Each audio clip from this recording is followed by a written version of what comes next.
quietly, ever so quietly, destroy them all before the veterans hear about it. This video from the C-123 Veterans Association addresses that nearly secret destruction of an entire fleet of aircraft and how it was done to prevent veterans' access to Agent Orange benefits. The toxic C-123 fleet of medium assault transport airplanes had returned to the United States after spraying Agent Orange in Vietnam. These airplanes were flown by the Air Force then between 1972 and 1982. At that point, all remaining airplanes were retired to the famous Air Force boneyard at Davis-Monthan Air Force Base, Arizona, where the airplanes sat from 1982 until 2010. But at least in the beginning, nobody knew that these airplanes were contaminated and had remained contaminated with deadly dioxin after Vietnam. That knowledge came crashing home to the Air Force in 1994 when the Air Force Museum at Wright-Patterson Air Force Base sought to bring its C-123 into an indoor exhibit, and the required environmental survey revealed it to be heavily contaminated and a danger to public health. Officials at Davis-Monthan Air Force Base became aware of the contamination of their stored airplanes soon thereafter, and so did base employees who in 1999 and 2000 filed official Inspector General complaints demanding an explanation of their having been exposed to dioxin while working with the toxic airplanes.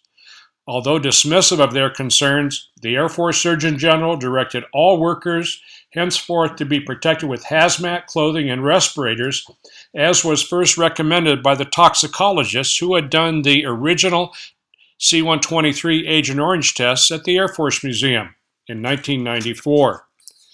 Well, it seems nobody else knew much about the C-123 contamination, not even the air crews who had flown the airplanes between 1972 and 82, during which time they'd been exposed. This absence of knowledge is because the Air Force Office of Environmental Law directed all information be kept in official channels only, where it rested secretly, quietly, out of sight from 1996 until released by the Freedom of Information Act request made by veterans in 2011. Besides hazmat protection for base workers, the Air Force ordered all the surplus C-123s into special high-security hazmat storage in a remote, fenced part of the base. Enter Professor Ben Quick, an instructor at Arizona State University. Ben has a birth defect which he attributes to his father's service in Vietnam.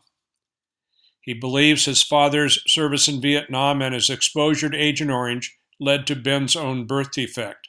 Curiosity drew Ben to the nearby Air Force Base boneyard, and he was escorted to the perimeter of the C-123 quarantine area.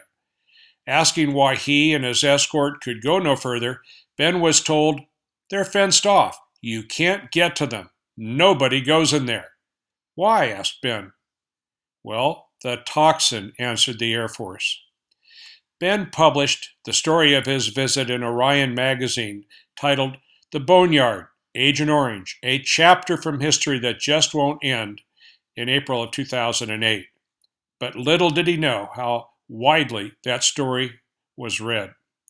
By 2009, the Air Force had grown increasingly concerned about storage of these toxic airplanes, especially when threatened with a $3.4 billion EPA fine.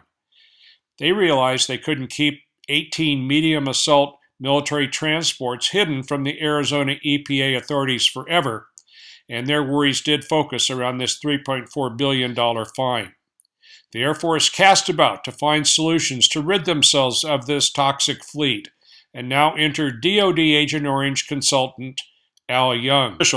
Young recommended destruction of all the C-123s and then referenced Ben Quick's article, reminding the Air Force of the visibility the article enjoyed. Young then did something the veterans find completely reprehensible. Young reminded base officials that veterans might read articles like Ben's, and learning of the toxic airplanes and the fact that they'd already been exposed might apply to the VA for Agent Orange medical care. Now, to summarize Young's recommendation, the toxic airplanes were to be destroyed because already exposed veterans might learn about their exposure and seek medical care due them for their decade of exposure. The Air Force then picked up on Young's recommendation, forwarding it up the chain of command and including, in this piece of official Air Force correspondence, the need to destroy the airplanes because the already exposed veterans might claim Agent Orange medical care, and this was to be prevented. Soon after, the leaders of the C-123 Veterans Association began their contest with the VA for Agent Orange recognition. They were forwarded an email authored by Dr. Al Young.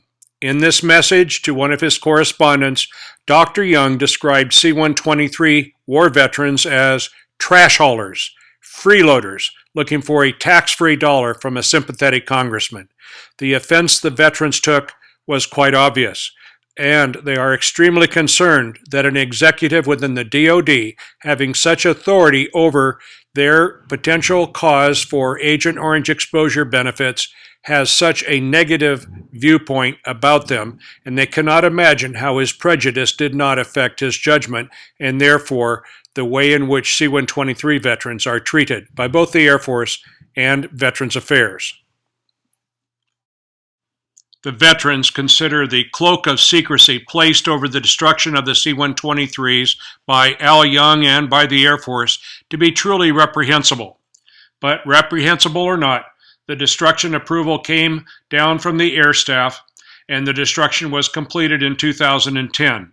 Young had recommended keeping the procedure quiet, below the radar screen of the veterans and the media, and he worked with the base public affairs shop to craft a special press release, not actually for distribution to the press, but to be held just in case an observant member of the press noticed that, say 21 jet airplanes happened to be missing from the Air Force. Young helped the Air Force craft their press release by recommending removal of special sensitive, attention-getting words like Agent Orange, dioxin, and toxin from the press release, and he suggested the procedure be described merely as the recycling of aged Vietnam-era airplanes to free up storage space. Fortunately for the honor of the Air Force, at least one person noted the obvious deception employed, but to no avail. The airplanes were quietly destroyed with no media attention and the public not even aware of it for over a year. Today, as Ben Quick was told back in 2008, you can't get to them because the C-123s no longer exist other than for a few in museum displays which should have been decontaminated by now. Today, as Young said should have been prevented, the C-123 veterans have fortunately learned about their airplane's contamination and have sought appropriate medical care at the VA for Agent Orange associated illnesses. They have been refuted in this by the VA, which claims that no Agent Orange exposure took place. So some progress made, a lot left to be done, but no thanks are due to Young and others within the Air Force who tried so mightily to prevent the veterans' access to VA medical care. All of this by keeping things quiet, ever so quiet, out at the Davis-Monthan airplane boneyard.